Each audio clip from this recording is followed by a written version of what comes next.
Assalamualaikum warahmatullahi wabarakatuh. Alhamdulillahirabbil alamin wa bihi nasta'inu ala umuri dunya waddin wa ala alihi wa ashabihi ajmain amma ba'du. Sahabat-sahabat semua, di antara sahabat Rasulullah Sallallahu Alaihi Wasallam terdapat satu orang sahabat yang sangat terkenal dalam sejarah yang dikenal dengan nama Abdullah bin Abbas. Abdullah bin Abbas ini adalah sahabat Rasulullah yang sangat terkenal keilmuannya dalam sejarah Islam. Abdullah bin Abbas ini juga dikenal dengan sebutan Ibnu Abbas ya. Hal ini dikarenakan beliau adalah putra dari Abbas, pamannya Rasulullah. Jadi jika kita telusuri sejarahnya, Abdullah bin Abbas atau Ibnu Abbas ini adalah masih sepupunya Rasulullah begitu. Kenapa dikatakan sepupu? Karena Abdullah bin Abbas adalah putra dari Abbas, pamannya Rasulullah. Jadi Abbas ini adalah saudaranya Abdullah, ya. Abbas adalah anaknya Abdul Muthalib, sama seperti Abdullah anaknya Abdul Muthalib. Abdullah ini adalah ayahnya Rasulullah, sehingga Rasulullah adalah keponakannya Abbas. Nah, namun Abbas dengan Abdullah, dengan ayahnya Rasulullah itu saudara seayah saja. Artinya sama-sama anaknya Abdul Muthalib tapi ibunya berbeda begitu. Karena yang saudara sekandung dengan Abdullah adalah Abu Thalib. Jadi Abdullah dengan Abu Thalib itu adalah saudara sekandung begitu. Sedangkan Abdullah dengan Abbas itu adalah saudara seayah saja. Sama-sama putranya Abdul Muthalib tapi berbeda ibu. Sehingga Abdullah bin Abbas, putranya Abbas itu adalah sepupunya Rasulullah gitu. Dan kemudian ibunya Abdullah bernama Lubabah atau yang dikenal dalam sejarah dengan nama Ummul Fadl ya. Ummul Fadl yang nama aslinya adalah Lubabah. Ini adalah Lubabah binti Haris. Ini adalah saudaranya Maimunah binti Haris gitu. Jadi ibunya Abdullah bin Abbas adalah Lubabah binti Haris yang dikenal dengan nama Ummul Fadl, dan Lubabah binti Haris ini adalah saudaranya Maimunah binti Haris. Maimunah binti Haris adalah istrinya Rasulullah Shallallahu Alaihi Wasallam. Jadi sangat dekat antara kekerabatan antara Abdullah bin Abbas dengan Rasulullah gitu. Dan Abdullah bin Abbas ini dilahirkan kurang lebih 3 tahun sebelum Rasulullah hijrah. Jadi selisih usianya hampir 50 tahun ya. Artinya Rasulullah itu sekitar 50 tahun lebih tua daripada Abdullah bin Abbas, karena Rasulullah itu hijrah ke Madinah itu pada usia sekitar 53 tahun. Sedangkan Abdullah bin Abbas itu baru lahir 3 tahun sebelum hijrah begitu.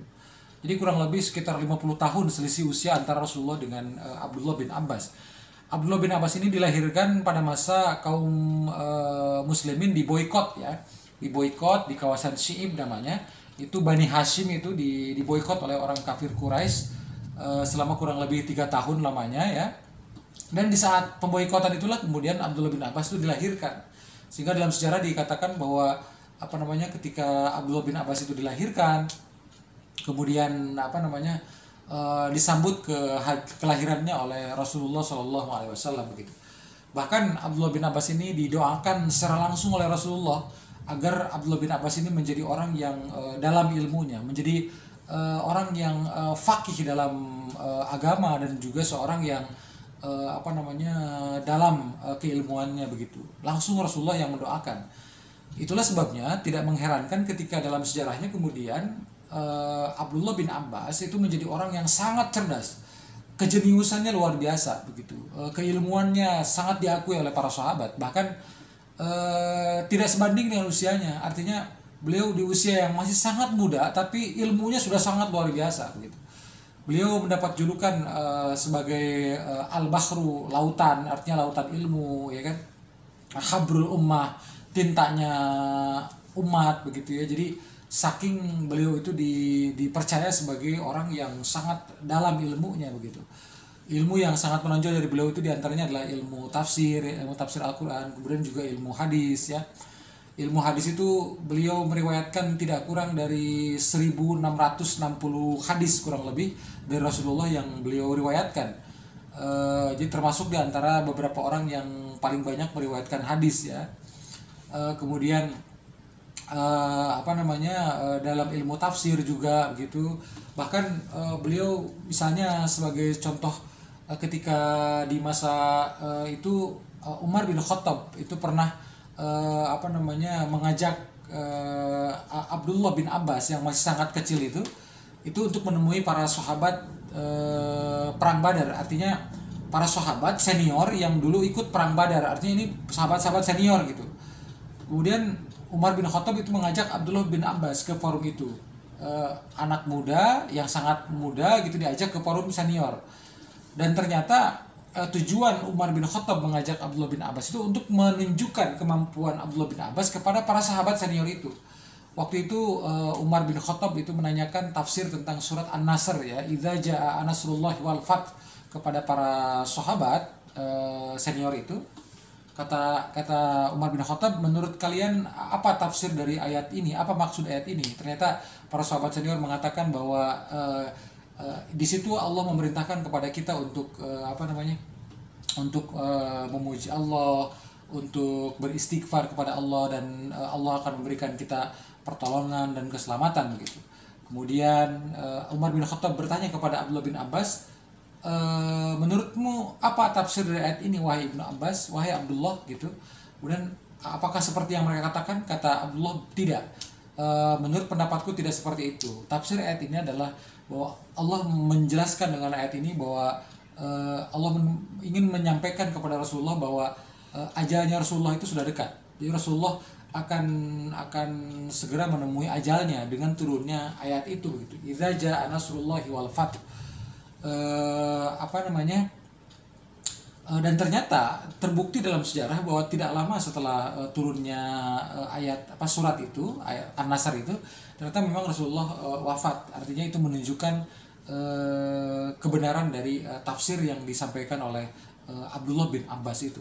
Jadi luar biasa, Abdullah bin Abbas ini memang kemudian ketika nanti beliau lebih dewasa itu dipercaya untuk menjadi salah seorang pemimpin oleh kaum muslimin ya. Kemudian Abdullah bin Abbas juga nanti itu di masa akhir hidupnya itu beliau wafat di daerah Taif ya, daerah Taif. Taif itu kan tidak jauh dari kota Mekah ya. Tidak jauh dari kota Mekah, sebagaimana dulu Rasulullah pernah berdakwah ke kota Taif.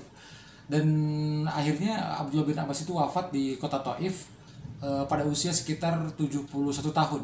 Di usia 71 tahun Abdullah bin Abbas wafat di Taif, dan itu sebabnya sekarang di kota Taif itu ada sebuah masjid besar, itu namanya Masjid Abdullah bin Abbas di kota Taif. Jadi bagi yang melaksanakan ibadah haji atau umroh, jika berkesempatan untuk berkunjung ke kota Taif, di sana akan menemukan satu masjid besar yang disebut dengan Masjid Ibnu Abbas, Abdullah bin Abbas, karena memang Abdullah bin Abbas wafat di kota Taif gitu.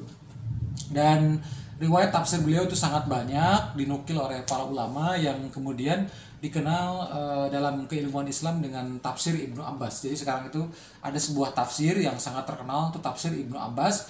Tafsir itu adalah nukilan-nukilan riwayat tafsir yang diambil sanadnya itu dari Ibnu Abbas radhiyallahu anhu, sahabat Rasulullah yang mulia yang merupakan sepupunya Rasulullah Shallallahu alaihi wasallam.